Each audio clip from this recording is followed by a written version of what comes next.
Bonjour à tous, bonjour à toutes. Hier, je vous ai fait part d'une information concernant la candidature de Samuel Eto'o qui a été rejetée par la commission de gouvernance de la CAF.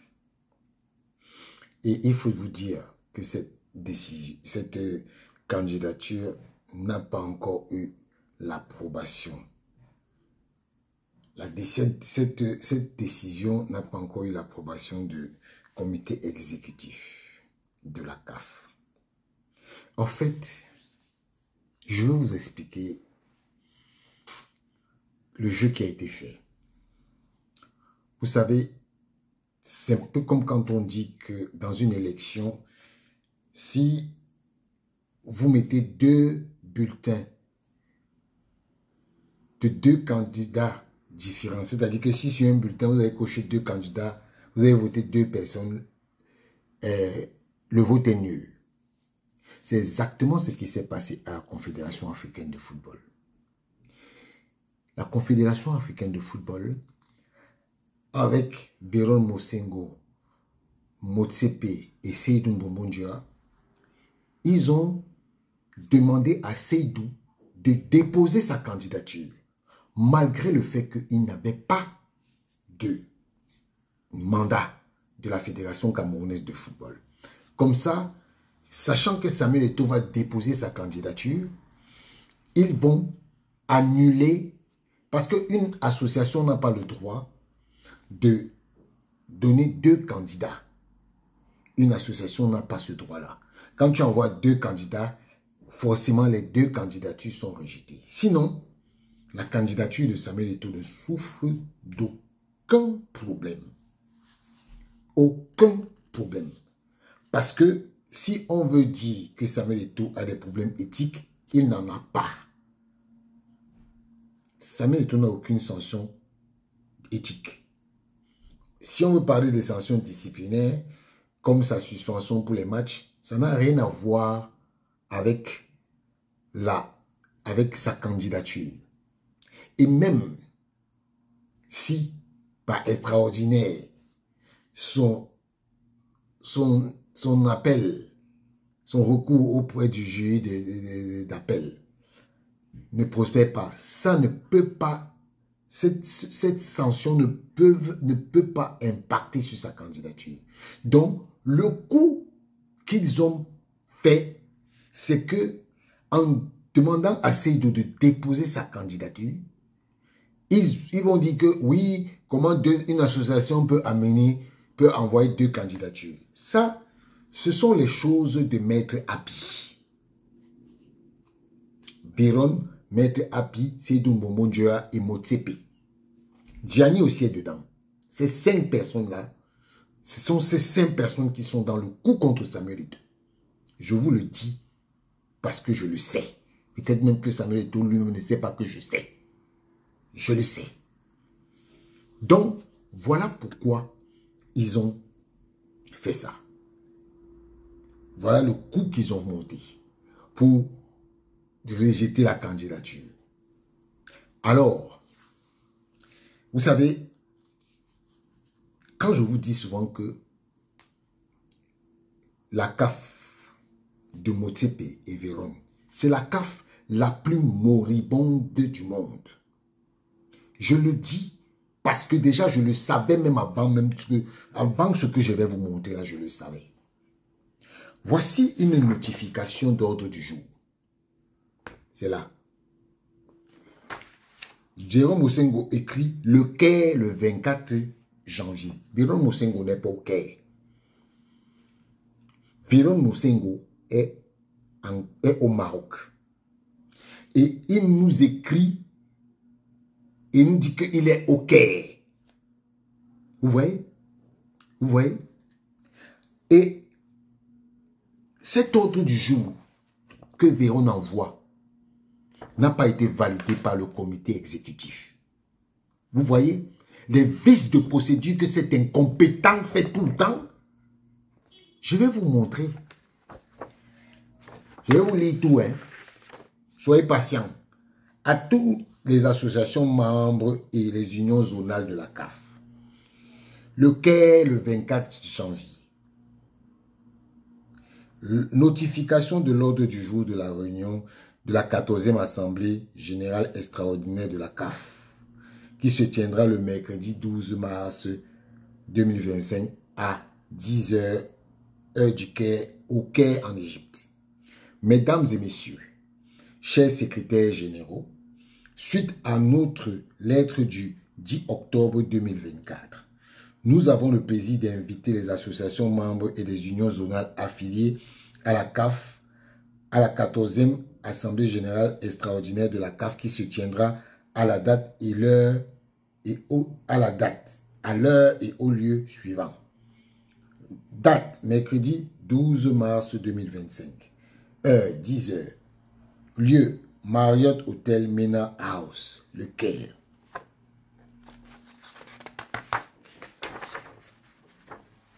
Excusez-moi. À cet égard, l'article 17, paragraphe 13 des statuts de la CAF stipule que la convocation précisant le lieu et la date de l'ordre du jour de l'Assemblée générale est adressée aux membres au moins 45 jours avant son ouverture. L'article 18, paragraphe 8 des statuts de la CAF stipule que le secrétaire général doit communiquer les noms des candidats à toutes les associations nationales et ce, en même temps que la lettre de convocation de la réunion et l'ordre du jour de l'Assemblée générale. En conséquence, veuillez trouver ci-joint 1. L'ordre du jour de la réunion de l'Assemblée générale extraordinaire. 2. Les noms des candidats à élire en tant que président, membre du comité exécutif de la CAF et représentant africain CAF au Conseil de la FIFA. Article 1. Article 1 du règlement de l'Assemblée générale stipule que chaque association nationale peut se faire représenter à l'Assemblée par un maximum de 3 délégués pouvant prendre part aux discussions.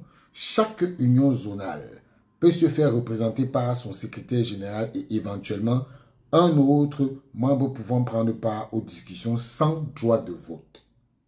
Article 2 du règlement de l'Assemblée générale stipule que la CAF prend en charge les frais de voyage et d'hébergement de 2 délégués par association nationale et d'un représentant par union zonale. À cet égard, les départements concernés de la CAF vous contacteront pour enregistrer vos délégués et organiser leur déplacement. Pour toute information relative à la 14e Assemblée Générale Extraordinaire, veuillez contacter le secrétariat général de la CAF à l'adresse suivante gsoffice@cafonline.com. Nous vous prions de bien vouloir accuser réception de cette notification ainsi que de l'ordre du jour annexé de la 14e Assemblée Générale Extraordinaire de la CAF et les noms des candidats à élire en tant que président, membre du comité exécutif de la CAF et représentant africain au Conseil de la FIFA. Au plaisir de vous voir prochainement au Caire. Meilleures salutations. Copie conforme, comité exécutif de la CAF, FIFA. Il fait la copie conforme au comité exécutif qui n'a même pas validé ce qu'il a fait là. Vous voyez l'incompétence? Vous voyez l'incompétence? L'ordre du jour. Voici l'ordre du jour. J'ai tous les documents. Ordre du jour. A. Allocution de bienvenue du président de la CAF. Brève allocution prononcée par certains partenaires et parties prenantes de la CAF. Appel. Vérification de la conformité de la notification de la composition de l'Assemblée générale avec les dispositions des statuts. Allocution du président de la CAF. Désignation de 3 membres chargés de la vérification du procès verbal. Désignation des scrutateurs. Élection du président de la CAF. Il y a une piste de procédure ici parce que Motsepe, à partir du 1er mars, n'est plus président de la CAF. Donc on ne peut pas l'appeler président de la CAF. Il est candidat comme tout le monde. Voilà là où on comprend l'incompétence encore d'un secrétaire général. Motsepe n'est pas président, n'est pas président à partir du moment où on a sorti les candidatures. Il est candidat. Attendez, je vais vous montrer ça tout à l'heure. Élection du président de la CAF pour 2025-2029. Élection des membres du comité exécutif de la CAF pour 2025-2029. Élection des représentants africains au conseil de la FIFA pour 2025-2029. Allocution de clôture du président de la CAF. Nom des candidats à élire. C'est bien écrit ici. Nom des candidats à élire. Motsepe est candidat. Il n'est pas président de la CAF. Si vous n'êtes pas intelligent, demandez l'intelligence. Il y a un seul nom. Association nationale, Fédération Afrique du Sud, Sud-Africaine, Motsepe, Patrice Motsepe, Zone Union Zonale, COSAFA. Là où je vais vous montrer les noms en tant que comité exécutif. Il y a Fédération de Tanzanie, Wallace Karia, John, Sekafa. Fédération libérienne de football, Mustapha Ishola Raji. Fédération de football des Seychelles, Elvis Raja Chetty. Fédération algérienne, Walid Sadi Walid. Fédération mauricienne de football, Sami Soba. Fédération ghanéenne de football, Kurt Okwaku. Fédération mozambicaine, Faisal Ismaël Sidat. Fédération malgache de football, Malgasie de football, Randria Mana Pioza. Pizoa, oui. De la COSAFA. Fédération congolaise de football, Pestine Kazadi d'Itabala. Celle-ci, celle-là, cette dame-là, c'est une dame qui est venue par Véronne. Elle est ministre déléguée au Congo, en RDC. Et il a tout fait pour qu'elle soit la seule membre de l'UNIFAC, pour lui donner la chance, parce que c'est la seule femme. Alors, en tant que seule femme, elle va être élue. Vous voyez? Vous voyez? Voilà des gens, hein. Voilà des gens qui disent qu'ils sont intelligents. Voilà des gens. On va prendre une ministre. La règle de la CAF dit quoi? La règle de la CAF dit que pour être candidat en tant que membre du comité exécutif, vous n'avez pas le droit d'avoir un rôle politique dans votre pays. Que ce soit ministre, que ce soit autre chose. Mais maintenant, si vous êtes déjà membre et qu'on vous nomme comme ministre, ça ne pose aucun problème. C'est le cas de Fouzi Lekja. C'est le cas de Fouzi Lekja. Donc, quand on vous dit ça, que voilà, Bestine Kazadi d'Itabalala, c'est d'abord une ancienne présidente de AS Vita qu'on avait virée là. Voilà les gens que les Véron amènent dans le football. Les voilà. Ok. Là où je voulais vous montrer, c'est là où on va vous montrer l'incompétence de Véron. L'incompétence d'un secrétaire général. C'est-à-dire que ça sort de tout. De toute logique de l'administration. Nom des candidats à élire comme représentant africain de la CAF au conseil de la FIFA. Fédération nigérienne de football, Djibila Ima Amidou. Fédération sierra-léonaise, Isha Johansen. Fédération de football du Burundi, Lydia Sekira. Fédération béninoise de football, Mathurin de Chacus.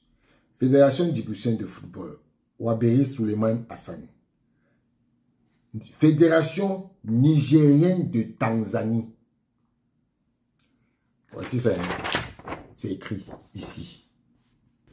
Fédération nigérienne de Tanzanie. Amadou Picnic. Il voulait dire Fédération nigérienne de football. Il dit que Fédération nigérienne de Tanzanie. Vous avez vu ça? Vous avez vu ça? Quand vous voyez ça, vous vous dites que on a affaire à qui? On a affaire à qui? À quel personnage? Et c'est lui qui est secrétaire général de la CAF.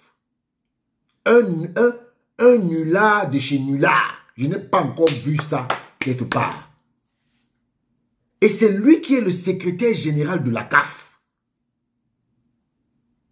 Quelqu'un, je ne suis même pas sûr qui s'est écrit son nom. Franchement, c'est incroyable. Incroyable. Le secrétaire général de la CAF, ce n'est pas normal qu'on soit arrivé à de telles ignominies. Fédération nigérienne de Tanzanie. C'est un document de la CAF. Un document de la CAF que vous pensez être le summum du football africain. Ce n'est pas tout. On a dit que lors de conseil de la FIFA, regardez bien, hein, ici, Yacine Idriss Diallo, le Trésor, ils ont envoyé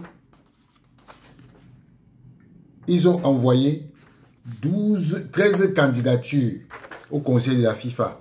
Mais sur le document, c'est 12. Il n'y a pas le nom de Yacine Idriss Diallo. Vous voyez à quelle administration on a fait un président qui est absent, incompétent, et un secrétaire général qui est présent et incompétent. Et vous pensez que